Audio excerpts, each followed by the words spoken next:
Les livres sont le fondement de toute civilisation. Tous les systèmes, philosophies et œuvres de vie connus aujourd'hui reposent sur les livres.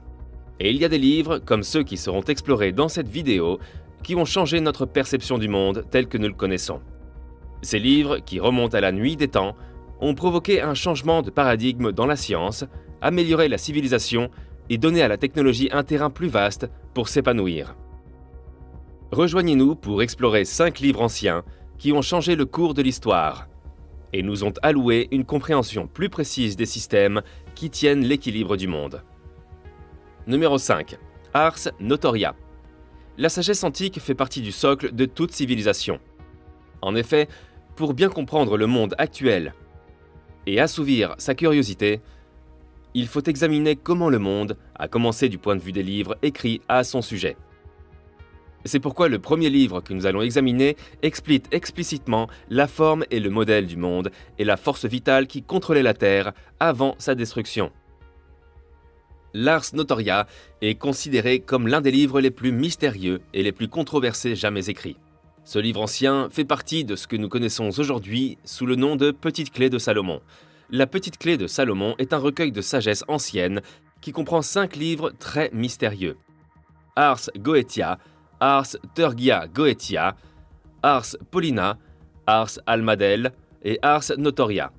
Bien que tous les livres contenus dans la Petite Clé de Salomon soient anciens et contiennent des histoires variées et importantes sur l'origine du monde et la relation entre la divinité et l'humanité, nous examinerons dans cette vidéo le plus ancien des 5 livres, Ars Notoria. L'histoire veut que l'Ars Notoria ait été mentionné pour la première fois par Michael Scott en 1236. Le livre présente un contenu mystique, historique et occulte. Outre qu'il contient des clés pour combler les lacunes de la recherche et de la connaissance, le livre contiendrait une séquence de prières destinées à donner une mémoire photographique ou eidétique et une alphabétisation instantanée au lecteur, dans la plupart des cas, le magicien. Ces prières particulières sont similaires à celles incluses dans le livre d'Honorius, un livre médiéval de sorts ou grimoire censé avoir été écrit par Honorius de Tiva. Le livre juré d'Honorius est l'un des grimoires les plus anciens et les plus influents jamais écrits. Ce grimoire couvre un large éventail de sujets, de l'astrologie à la magie occulte, en passant par l'histoire et les sorts spéciaux. Ars Notoria est peut-être l'un des livres les plus anciens et les plus influents de la Petite Clé, mais il a complètement été ignoré. Lors de la première publication du compendium par A.E. Waite au XIIIe siècle, l'Ars Notoria n'était pas inclus. Cependant, lorsque l'essence du livre a été connue, il a pris sa place comme l'un des livres les plus visuels de la Petite Clé de Salomon. Le livre a d'abord été publié en 3 langues, l'hébreu, le grec et le latin, et contient la force d'un millier de grimoires. Il existe une fausse idée et répandue selon laquelle l'Ars Notoria est un livre de sorts rempli de magie démoniaque et d'hérésie. Bien que cette idée se soit répandue dans le monde entier, ce n'est pas le cas. L'Ars Notoria contient des prières, des chants, des histoires et des essais, qui visent à former l'essence du magicien. Le livre vise à donner au lecteur un esprit plus aiguisé et plus intellectuel. On dit que le roi Salomon, l'homme le plus sage qui ait jamais vécu selon l'Ancien Testament de la Bible, a acquis sa sagesse en lisant ce livre. Le livre prépare l'esprit du magicien à affronter et à vaincre toute forme de problèmes intellectuels et sociétaux. Vous devenez un condensé de sagesse, incapable d'oublier tout ce sur quoi vous posez les yeux. Bien que le livre puisse sembler souhaitable, certains l'ont lu et n'ont pas été à la hauteur des dons supposés qu'il contenait. L'une des victimes est Johann de Morini, un moine qui a lu le livre et a été assailli de visions démoniaques et hanté par des visions du passé. Pour éviter que ce malheur n'arrive à un autre lecteur curieux, le moine a écrit au XIVe siècle un livre connu sous le nom de Libor Visonum, dans lequel il recommande aux gens de se tenir loin de l'Ars Notoria. Numéro 4, le livre d'Enoch. Il y a beaucoup de lacunes dans les nombreuses histoires que nous avons sur le monde et la formation de l'univers. Cependant, le livre d'Enoch, également connu sous le nom de livre interdit, répond aux nombreuses questions que nous nous posons sur la création du monde, la formation de l'univers et l'évolution de l'humanité. Bien que cet ouvrage puisse être considéré comme un tabou, il contient néanmoins un nombre considérable d'indices sur l'évolution de la race humaine. Ces livres, comme d'autres livres anciens, nient certaines théories ou postulations scientifiques, dont la théorie de l'évolution tel que proposé par Charles Darwin. Le livre donne une histoire complètement différente sur la façon dont la race humaine, telle que nous la connaissons actuellement, est née, revendiquant la présence d'une espèce extraterrestre supérieure, vivant et servant de gardien parmi les hommes. Le livre d'Enoch fait partie des manuscrits de la mer morte, mais comme il contredit la plupart des dispositions contenues dans d'autres livres, il est considéré comme apocryphe ou comme étant douteux. L'une des raisons pour lesquelles le livre est considéré comme apocryphe est qu'il nie les théories scientifiques et l'enseignement des prédicateurs au fil du temps. Cependant, selon certaines sources, des chercheurs qui ont lu et analysé le livre ont objectivement conclu qu'il fait partie du matériel de sortie du livre de la Genèse, mais qu'il fournit une description plus détaillée de la façon dont le monde était avant le grand cataclysme. Le livre de la Genèse mentionne la présence de géants vivant parmi les hommes, mais ne donne pas de description détaillée de la façon dont les géants sont apparus. Les livres interdits relatent la présence de créatures extraordinaires, dotées de technologies avancées et envoyées sur Terre pour surveiller les hommes. Ces extraterrestres sont maintenant généralement appelés anges. Ils sont restés avec les humains et assez rapidement ont commencé à avoir des relations sexuelles avec les femmes. Les conséquences de ces relations sont décrites dans la Genèse comme des géants destructeurs et assoiffés de sang, connus sous le nom de Néphilim. Les humains ont appris à fabriquer des armes, des cosmétiques, du feu et à faire de la magie. Cependant, le résultat et leur nouvelle connaissance a été l'autodestruction. Les preuves décrites dans le livre d'Enoch ont été détruites lors du grand cataclysme. Numéro 3. La Bible de Kolbrin. La Bible de Kolbrin est l'un des plus anciens livres de l'histoire. Ce livre est un manuscrit de 3600 pages qui donne une perspective contraire concernant le grand cataclysme, avec une autre prophétie que la fin du monde viendrait par la main du même élément. Cet élément est enregistré comme le destructeur, et il reviendrait pour finir ce qu'il a commencé. La Bible de Kolbrin est également appelée manuscrit de Kolbrin ou livre de Coil, et elle contient 11 textes anciens. Ce livre a été trouvé lors d'un incendie dans l'abbaye de Glastonbury, mais trouve ses racines dans la mythologie égyptienne ancienne. L'histoire veut que les 6 premières parties du livre aient été écrites par des prêtres égyptiens et contiennent des enseignements sur la cosmologie, l'arithmétique et l'astrologie entre autres. Le livre est tombé entre les mains de marins phéniciens qui l'ont amené sur le territoire des druides celtiques, ce que l'on appelle aujourd'hui l'Angleterre. La Bible de Kolbrin a été trouvée à l'endroit même où l'on dit que se trouve le Saint Graal. Après de nombreuses révisions et une évaluation de la valeur de son contenu, la Bible a été publiée au XVIIIe siècle sous le nom de Livre de Coil. La Bible de Kolbrin est une description frappante des événements contenus dans l'Ancien Testament et explique la prophétie de l'avenir de l'humanité contenue dans l'Apocalypse. La Bible de Kolbrin décrit la grande destruction, mais détache Dieu des affaires.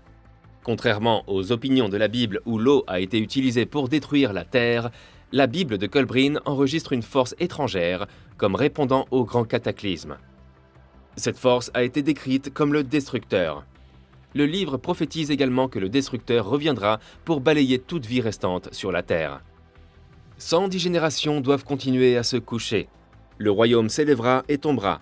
Les gens voleront dans les airs comme des oiseaux et nageront dans les mers comme des poissons. Les hommes négocieront la paix et ce seront leurs jours. Des jours d'hypocrisie et de tromperie. Les femmes seront comme les hommes et les hommes seront comme les femmes. Les peuples des mages s'élèveront et tomberont et leurs langues seront oubliées. Le pays des législateurs dominera la terre. Ils conquerront les 4/4 de la terre. Ils conquerront les 4/4 de la terre et parleront de paix, mais commenceront la guerre. La nation des mers sera plus grande que toutes les autres, mais elle sera comme une pomme au cœur pourri et ne durera pas longtemps. Le peuple des marchands détruira ceux qui font des merveilles. Les forts se battront contre les faibles, le nord contre le sud, l'est contre l'ouest et la lumière contre les ténèbres. Les gens seront divisés par race et leurs enfants ne seront pas inconnus parmi eux. Le frère se battra contre le frère, le mari se battra contre sa femme. Les pères n'apprendront plus rien à leurs fils et les fils seront des lâches. Les femmes deviendront les égales des hommes et ne seront pas traitées avec respect. Des problèmes surgiront dans le cœur des gens. Ils chercheront quelque chose sans savoir ce qu'ils cherchent. L'insécurité et le doute les tortureront. Ils auront d'immenses richesses, mais leur esprit sera pauvre. Il y aura alors un changement dans le mouvement de la terre et du ciel, et il y aura des tremblements. Il arrivera sans se faire remarquer. Les gens ne sauront pas, ils seront trompés. Le temps du destructeur arrive. Le destructeur viendra, et les montagnes seront divisées et ignoreront le feu et la cendre. Les arbres seront exterminés. Les eaux dévoreront la terre entière et la mer bouillira. Le ciel sera rouge et brillant, et la couleur de la terre ressemblera à du miel. Bien que des éléments de cette prophétie soient expérimentés dans différentes parties du monde, les spécialistes négligent cette disposition et la qualifient de simple littérature. Numéro 2. Le livre de Thoth. L'Égypte est considérée comme la racine de la civilisation moderne. D'après les découvertes archéologiques et les descriptions historiques, il est généralement admis que la ville était à la pointe de la technologie et de l'apprentissage. Le livre de Thoth tire son origine d'une des divinités les plus populaires de la mythologie égyptienne, Thoth. Thoth est considéré comme le dieu égyptien de la sagesse, de l'artisanat, des hiéroglyphes et de la science. Son animal sacré, comme tous les dieux et déesses égyptiens en ont un, est l'ibis ou le babouin. C'est pourquoi son image est dessinée avec un ibis ou un babouin en guise de tête. Outre sa sagesse sans limite, Thoth est également le dieu de l'écriture. On dit qu'il a donné aux Égyptiens leurs hiéroglyphes, un ancien système d'écriture originaire d'Égypte. Le livre de Thoth est présumé avoir été écrit par Thoth lui-même, et on dit que le livre comprend des modèles pour assurer un pouvoir éternel. Il existe différentes sources concernant le support par lequel le livre a été transmis aux humains. Le premier rapport indique que le livre a été écrit sur un papyrus créé par la main de Thoth lui-même. Un autre rapport indique que le livre a été écrit sur 78 plaques d'or. Le second document indique également que les auteurs de la flèche sont les légendaires Atlantes, une civilisation sous-marine. Cependant, le livre contiendrait un grand nombre de pratiques et de rituels ésotériques qui ont maintenu et fait prospérer la civilisation des Égyptiens et de l'Atlantide. Le livre de Thoth n'accorde pas seulement au lecteur un pouvoir éternel, il est censé contenir une avalanche de sorts. L'un des sorts les plus populaires du livre est censé donner au lecteur la capacité de comprendre le langage des animaux. Un autre sort populaire du livre est censé donner au lecteur la capacité de voir les dieux eux-mêmes. Le livre de Thoth n'est pas seulement un grimoire contenant une pléthore de sorts qui confèrent un pouvoir magique, il contient également des connaissances qui sont à l'origine de domaines modernes comme la médecine, la chimie, les arts, la philosophie et la magie. Selon la légende, si un homme réussit à déchiffrer les secrets du livre, il pourra régner sur le monde entier. Malheureusement, le livre a été perdu dans l'histoire. Et les scientifiques doutent même qu'il ait jamais existé. Cependant, les Égyptiens pensent que le livre a été transporté dans le monde supérieur au monde humain, Astra, où seuls ceux qui ont maîtrisé l'utilisation de sa conscience peuvent le localiser. Numéro 1. Le livre des géants. Les géants sont des créatures mythologiques qui figurent dans de nombreuses histoires remontant à la nuit des temps. Ce sont des créatures exceptionnellement grandes et larges qui se nourrissent de chair humaine et sont presque toujours impitoyables. Différents textes anciens ont plaidé pour et contre leur existence, laissant une boucle dans leur argumentation. L'un des livres qui expliquait l'existence des géants est le livre des géants. Le livre des géants est l'un des textes les plus essentiels qui explique l'origine et la civilisation des créatures gigantesques. Le livre fait partie des textes anciens les plus controversés jamais découverts. Certains chercheurs et explorateurs sont d'avis que ce livre est une ramification du livre d'Enoch. Le livre relate l'interaction libérale entre les anges et les hommes, telle que documentée dans le livre de la Genèse. C'est l'interaction entre les anges et les femmes qui a donné naissance aux géants. Les anges sont restés et ont régné sur la terre pendant 120 ans, selon la Bible. Le livre des géants relate les exploits des géants et les ravages qu'ils ont causés à l'humanité pendant des milliers d'années. Les Néphilim, ou géants, sont considérés comme des créatures mythologiques par les scientifiques. Mais le livre des géants fournit un argument convaincant et l'étaye par des faits et des preuves tirées de la vie des enfants de Shemiasa, Oya et Aïa. Publié en 6-7 langues, le livre des géants permet de comprendre ce qu'étaient les géants et pourquoi ils ont été exterminés de la surface de la Terre. Il a d'abord été écrit dans les langues syriennes, grecques et dans la version perse moyenne.